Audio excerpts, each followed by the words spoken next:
안녕하세요. Sanaimnida. Annyeong. Hari ini mau bahas opini lagi berdasarkan apa yang ku rasakan. Jadi ini murni opini aku. Aku masih banyak gak ngertinya, cuman aku ngerasa karena ini adalah hal yang bener-bener baru gitu ya, yang aku rasain. Jadi I want to share with you guys. And it's about K-pop. K-pop ya, bukan Korean drama atau Korea-Koreaan yang lain, tapi ini especially for K-pop. So, jadi sejak pandemi ini, aku yakin kita semua pasti menemukan hal-hal baru. Jadi sebenarnya hal baru buat kita bukan berarti baru ada gitu, kita aja yang baru notice. Kalau aku pribadi, aku lagi berusaha searching dan explore more about K-pop. Sebenarnya K-pop sendiri aku tahu, cuman aku nggak begitu kayak ngeliat dari dulu karena mungkin aku belum tertarik waktu itu. Sampai waktu itu ada one of my followers bilang untuk dengerin lagunya Rose yang Gone, Rose Blackpink. Nah, kayaknya satu-satunya girl band yang aku tahu emang Blackpink.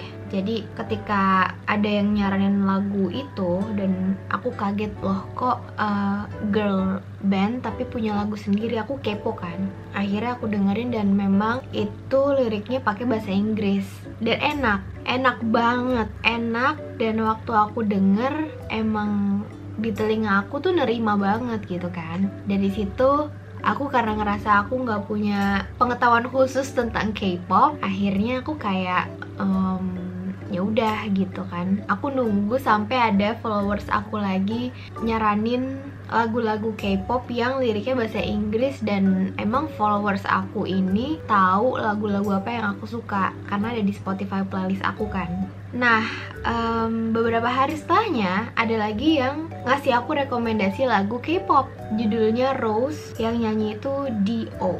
Aku lupa nama Koreanya, but wait. If you need a lover, let me know. Oh yeah. Do Kyung-soo. Can you see? Dia itu salah satu member dari grup EXO. Nah, aku sendiri belum tahu EXO-nya sendiri, ngerti gak sih? Aku waktu pertama kali denger, aku kaget karena dia tuh dari K-pop, karena cara dia pronounce bahasa Inggrisnya itu bagus banget. Pas aku denger kayak I'm so shocked karena sebagus itu.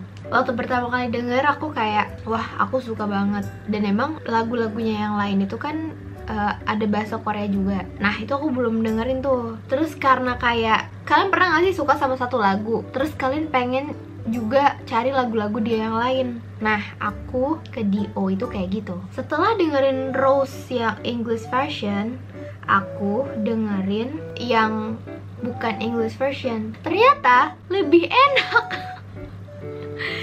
Aneh banget gak sih? Ya udah, pas aku dengerin lagi yang Rose tapi bukan yang English version, aku kayak lah, kenapa lebih enak lagi ya gitu. Bingung, aku berusaha kayak what is going on. Aku berusaha kayak searching kenapa lebih enak versi Koreanya. Aku nggak ngerti kan. Terus akhirnya aku dengerin satu album si lagu D.O ini selama aku ngerjain deadline pekerjaan aku. Nah, ini aku pernah bahas di Instagram story. Aku nanya ke mereka kayak, ini aku doang atau kalian juga ngerasain kalau lagi kerja atau ngerjain deadline, nulis naskah sambil dengerin lagu Korea itu bisa jadi lebih fokus. Sumpah aku nggak tahu ya kalian relate atau enggak, tapi ini yang aku rasain. Dan pas aku searching di internet dan banyak artikel juga, itu adalah hal yang benar. Dugaan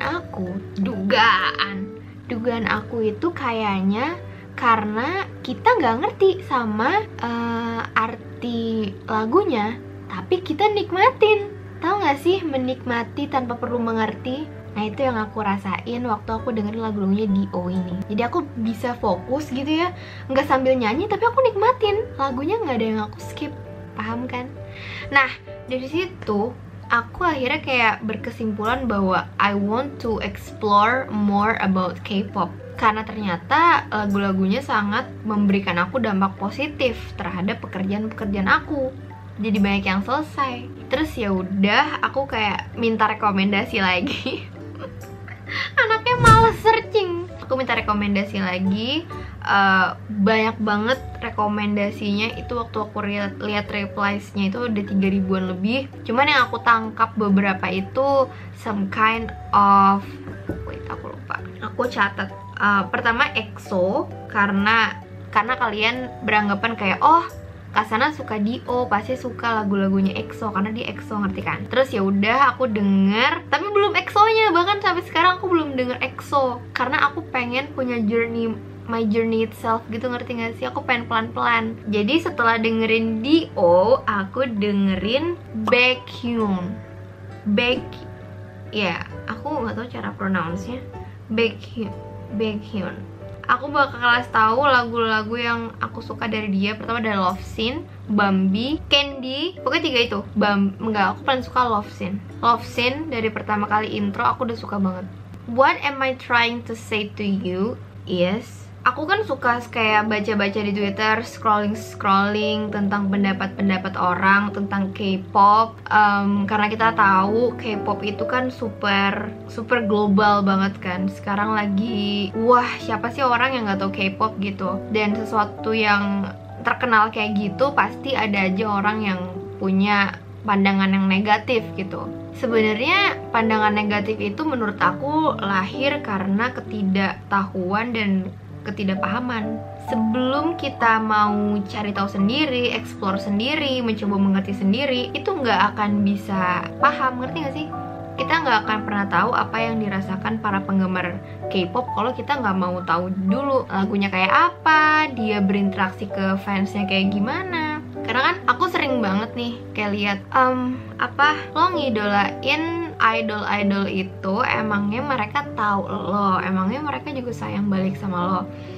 Sebenarnya perumpamannya sederhana ya. Aku kan punya pembaca, pendengar. Aku aja sering banget nangisin mereka walaupun aku nyebelin, tapi aku sering mikir kalau kayak one day kalau aku udah nggak bisa nulis lagi, nggak bisa berinteraksi sama mereka, aku mikirin waktu-waktu kalau aku nggak bisa sama mereka lagi, itu tuh aku bisa nangis sendiri. Karena menurut aku istilah penggemar dan idolanya tuh nggak sebatas ngefans dan idolanya bikin lagu terus udah gitu. It's not that simple. Karena kan pertama yang namanya idol gitu kan berkaryanya pasti dia buat pakai hati kan. Itu pasti akan ada emosi yang terjalin di antara mereka. Emosi itu bisa jadi kayak kasih sayang, perasaan kangen, nungguin idola-idolanya rilis karya baru gitu. Itu kan ada bentuk perasaan yang menyatu gitu, walaupun gak kelihatan. Jadi menurut aku sekarang ngerti kenapa fans-fans K-pop itu wow banget. Aku nggak pernah ngeliat ada fans sehebat itu. Dan belum lagi yang dampak-dampak positif yang bisa mereka lakukan. Jadi misalkan fans dari K-pop ini, boy band ini melakukan ini gitu. Jadi ada banyak banget aktivitas positif yang mereka lakukan, cuman berangkat dari mereka mengidolakan seseorang. Jadi menurut aku it's a big deal. Itu sebuah langkah besar yang gak boleh disepelekan. Ya, aku bikin video ini karena finally I understand aja sih. Ya, ada emotion yang emang sebesar itu. Jadi menurut aku hal-hal yang kadang kita nggak ngerti gitu ya, kayak kok bisa ya, ngapain sih mereka gitu. Ya tiap orang punya makna dan artinya sendiri-sendiri dan kita nggak bisa mengatur itu. It's just happen. Aku bahkan sampai sekarang nggak bisa menjelaskan kayak kok bisa nikmatin sesuatu yang aku bahkan nggak ngerti arti liriknya apa gitu. Ya menurut aku terutama musik ya, musik emang paling mudah untuk menyampaikan pesan yang mau disampaikan gitu. Tersampaikan begitu aja, bahwa kalau pesan itu dibuat pakai hati, cinta yang didengar juga nggak akan bohong. pasti akan sampai. Jadi yang bisa aku katakan adalah kalau kamu ngelihat ada orang segitu cintanya sama K-pop, sama idolanya, apapun lah, nggak harus K-pop, dia jadi suka kayak dia menunjukkan banget gitu, entah itu di real life atau di sosial media, dia nunjukin banget betapa pengaruhnya idola-idola mereka terhadap hidupnya. Ya biarin, karena itu beneran, ngerti gak sih? Jangan pernah ngejudge kalau kita nggak pernah bener-bener tahu, kita nggak pernah bener-bener cari tahu. Ya walaupun menurut aku kadang kita nggak perlu relate sih untuk bisa menghargai keputusan seseorang. Yuk belajar menghargai pendapat orang, opini orang, pilihan hidup orang, karena itu hal yang mudah.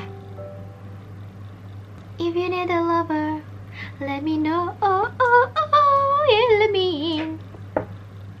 사랑해 사랑해 오빠냐 깜짝이야.